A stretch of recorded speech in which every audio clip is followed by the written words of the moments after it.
everyone, I'm Sammy Womack from A Sunny Side Up Life, and in today's video, I want to pass along a little motivation for you if you are at the very beginning of your debt-free journey and you need some help with getting started with tracking your spending. So tracking your spending is one of the very first steps that you are going to do on your budgeting journey, and it is one of the things that is going to help you the most in kind of creating that extra money, finding that extra money, because a lot of us are like, yeah, I know I made money, but I don't know where it went. Most of the time, it goes to those spending categories.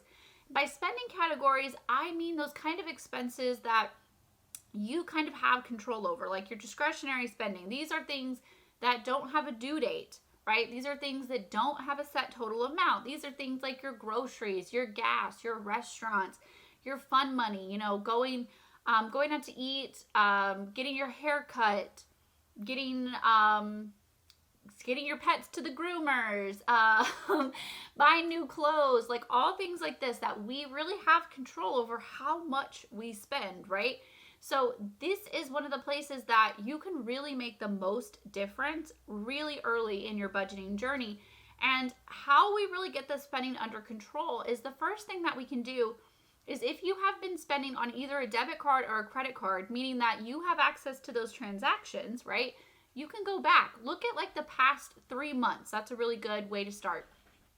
Print them out if you need to, or download those files, you know, into a spreadsheet so you can go in, you can really start to look at those numbers, kind of get your hands on them. If you print them out, just go through and highlight and kind of group up, like all the pink highlighted stuff is groceries, all the blue are restaurants, you know, and so on and so on. Or if you're doing them in a spreadsheet, you can just go ahead and start grabbing those numbers and, you know, this group over here is groceries, this group over here is restaurants, or however you want to do that, to kind of group those up and get a good solid average of how much you normally spend in those different categories, and also get an idea of what your categories should be.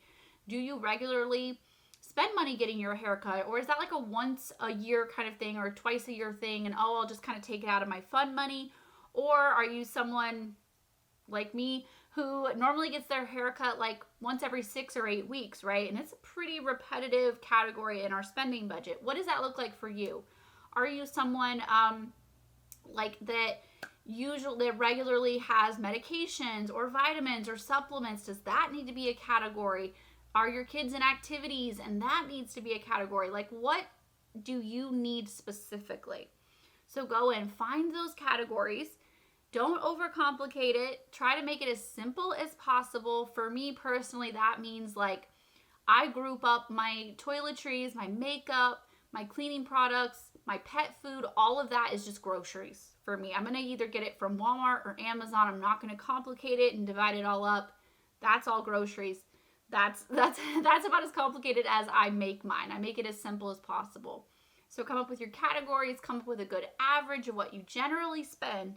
And then after you do that, you can move forward with, okay, well, I know what I, on average, have spent on groceries over the past 3 months, and I'm only in competition with myself. It doesn't matter what so-and-so on the internet spent on groceries.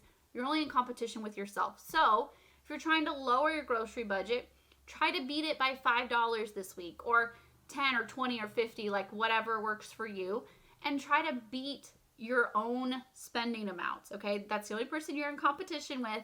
And then you kind of have a set amount. Like, all right, I spend like $200 a week on groceries. That seems a little high for our family. I'm going to try to get it to $180 or something like that, okay? And just keep going from there. And looking at my notes. And then it will really start to open your eyes of like, okay, this is where my money is actually going. These are my categories. This is how much I spend. And then you can go from there and adapt and adjust, and, you know, you can kind of try to cut back and things like that, right? So I hope that helps you get started on tracking your spending. And that is all for me today. I will talk to you guys next time. Bye, guys.